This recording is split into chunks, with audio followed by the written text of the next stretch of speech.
In the land of Mordor, in the fires of Mount Doom, the Dark Lord Sauron forged in secret a Master Ring. Mordor stands as an emblem of dread, power, and darkness. Situated in the southeast of Middle-earth, this place of evil is not just a backdrop to the climax of The Lord of the Rings, but almost a character in its own right. So, today, I will dive into the geography, history, and architectural marvels of Mordor, revealing the intricacies of this land and its significance in the histories of Middle-earth. Build me an army worthy of Mordor.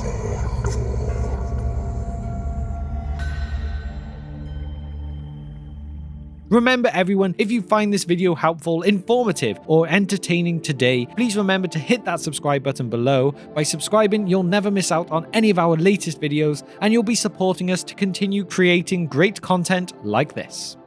In the region of Mordor, you have the Gorgoroth Plateau, where at its heart you will find Mount Doom, or Erodruin. It would be here that Sauron would use his foul sorcery and will to construct a tower that made other towers like that in Isengard look like toys in comparison. It was made of black glass, similar to the obsidian formed from the volcanic eruptions, which is even now sharper than diamond, sharper than surgical steel. Everything is sharp and dangerous here. We get a brilliant, vivid description from the chapter of the Breaking of the Fellowship about this, where it says, "But against Minas Tirith was set another fortress, greater and more strong. Thither eastward, unwilling his eye was drawn. It passed the ruined bridges of Osgiliath, the grinning gates of Minas Morgul, and the haunted mountains, and it looked upon Gorgoroth, the valley of terror in the land of Mordor. Darkness lay there under the sun. Fire glowed amid the smoke. Mount Doom was burning, and a great reek rising. Then at last his gaze was held. Wall upon wall, battlement upon battlement, black, immeasurably strong, mountain of iron, gate of steel, tower of adamant, he saw it. Barad-dûr, fortress of Sauron, all hope left him."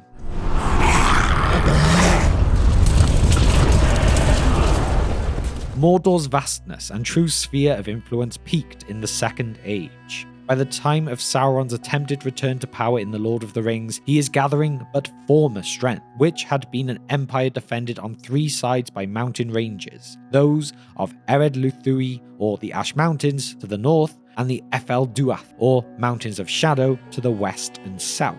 These are estimated to be around 500, 350, and 500 miles long, or 800, 560, and 800 kilometers respectively.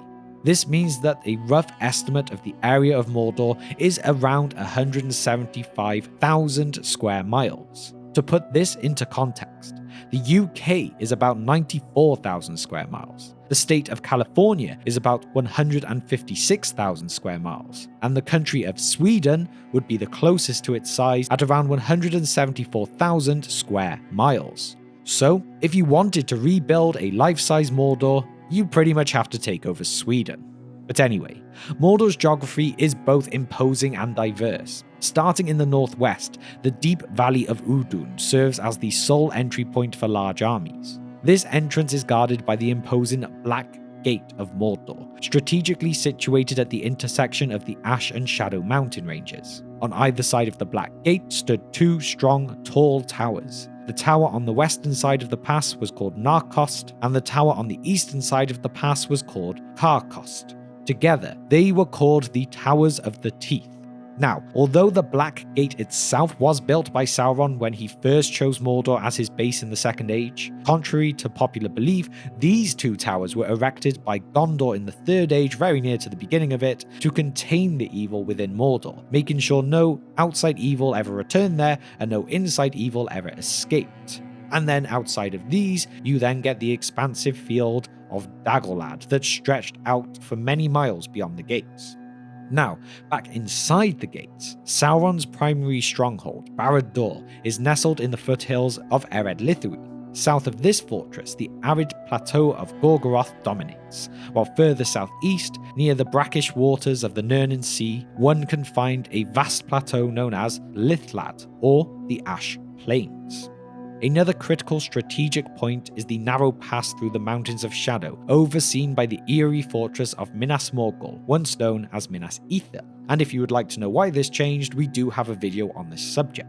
However, this pass, Cirith Ungol, is further fortified by an adjacent fortress bearing the same name, the treacherous Shelob.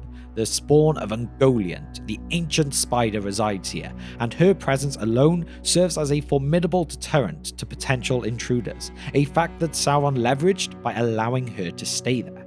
Contrastingly, Mordor's southern regions are actually fairly fertile, with lands moist enough to support agriculture, and it's here that the saline inland Nirnan Sea is found. So from this, you can see why Sauron wanted this to be his home. Mordor's geography played an instrumental role in its allure for him, offering both a symbol of his dark ambitions and an impenetrable bastion for his power. Naturally fortified by towering mountain ranges on three sides, ensured that the heart of Sauron's domain remained well guarded. Only the northwest region, where the Black Gate stood, served as a significant point of entry, and this was heavily fortified, emphasizing Mordor's strategic defensive capabilities.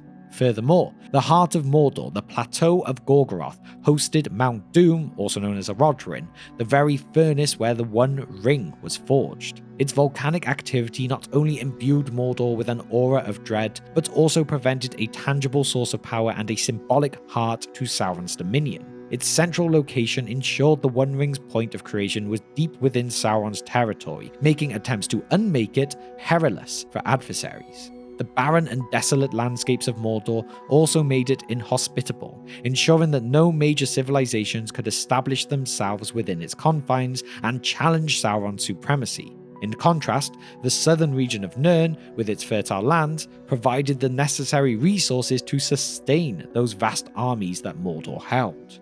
All of these geographical aspects combine to make Mordor the ideal seat of power for Sauron, reinforcing his reign and serving as a daunting symbol of his might.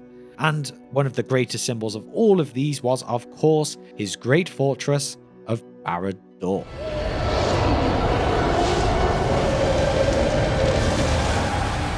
Mordor, particularly the fortress of Barad-dûr, stands as a testament to the unyielding power and malice of Sauron.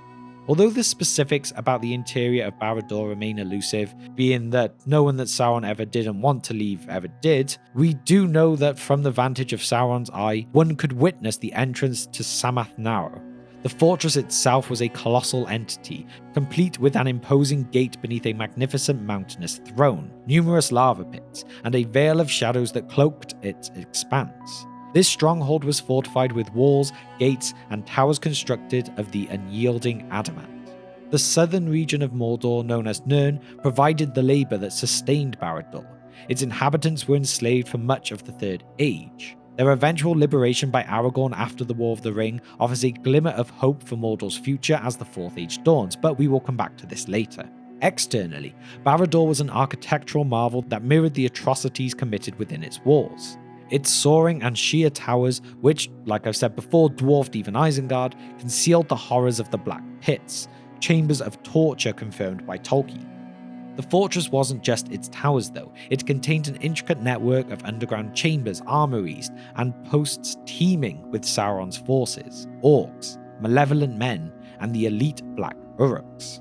Connected to Mount Doom via the Sauron's Road, Barad-dûr was Sauron's dominion during the Second and Third Ages. While its exact height does remain a topic of debate, in Robert Foster's The Complete Guide to Middle-earth, it is said to stand roughly at 4,500 feet tall at its peak. Which again, to put this kind of measurement into context, the Burj Khalifa in Dubai, being the world's tallest building, is 2,716 feet tall. It would be a monumental fortress. And we do actually get a rare insight into its interiors, which is provided by Frodo's vision in the Mirror of Galadriel. The eye was rimmed with fire, but was itself glazed, yellow as a cat's, watchful and intent, and the black slit of its pupil opened on a pit, a window into nothing. And then later, Frodo and Sam's approach to Mount Doom provides yet another glimpse of the eye, a manifestation of Sauron's relentless watch. One moment only it stared out, but as from some great window immeasurably high there stabbed northward a flame of red, the flicker of a piercing eye.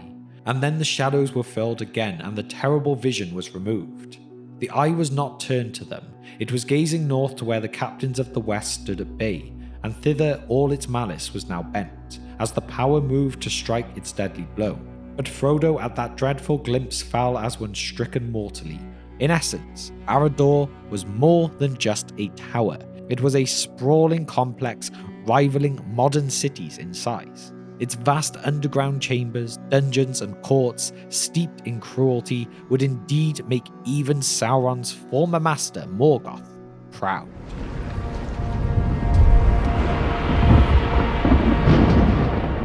Mordor's grim history is intricately tied to the dark ambitions of Morgoth and Sauron. These two dark powers wielded influence over spirits, even those of men. It was within Sauron's power to not just kill, but also imprison or even torture a soul, a torment far worse than death itself. Orcs, the twisted slaves of Mordor, were not oblivious to these dark practices. "No, I don't know," said Gorbag's voice. "The messages go through quicker than anything could fly as a rule, but I do not inquire how it's done. Safest not to, grr. Those Nazgul give me the creeps, and they skin the body off you as soon as look at you, and leave you all cold in the dark on the other side. But he likes them, they're his favourites nowadays, so it's no use grumbling. I tell you, it's no game serving down in the city."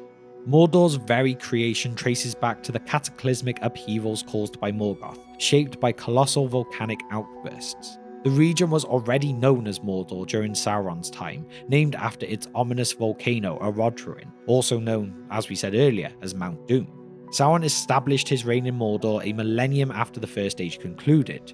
From that point onward, Mordor became a sanctuary for his malevolent will, persisting throughout Middle-earth's Second and Third Ages. For 2.5 millennia, Sauron's dominion over Mordor remained unbroken. He waged wars against various races, from the elves of Eregion to the men of Númenor. However, his capture by the Númenóreans led to the sinking of their island kingdom, an act he inadvertently instigated. Upon Númenor's fall, Sauron's spirit returned to Mordor, where he resumed his rule with renewed malice. Barad-dûr, the Dark Tower, is where the all-seeing eye of Sauron loomed, and he watched over the significant fortification at the Morannon, the Black Gate. Being built in that Second Age, it was critical to the defense. It stood at the juncture of the mountains of the Ash and Shadow Ridges. But by the end of the Third Age, as Sauron was finally brought down, this fortification was demolished as Sauron's dark reign finally met its demise.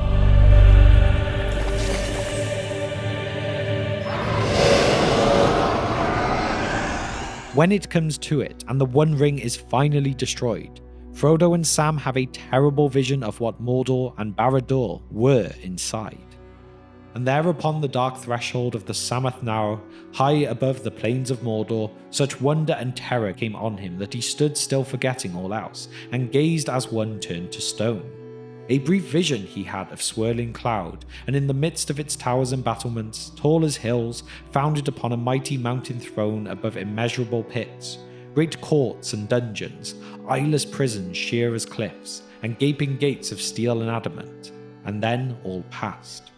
Towers fell and mountains slid, walls crumbled and melted, crashing down. Vast spires of smoke and spouting steams went billowing up, until they toppled like an overwhelming wave, and its wild crest curled and came foaming down upon the land. And then at last over the miles between there came a rumble, rising to a deafening crash and roar. The earth shook, the plain heaved and cracked, and Barad-dûr reeled. Fire belched from its riven summit. And so then, in the wake of Sauron's fall, Mordor, once a land shrouded in darkness and dread, began its slow journey towards rejuvenation. The very air that was once thick with malice seemed to lighten, as if Middle-earth itself was taking a deep breath of relief. The ashes from Mount Doom, which had covered the region, no longer fell with that same heavy consistency.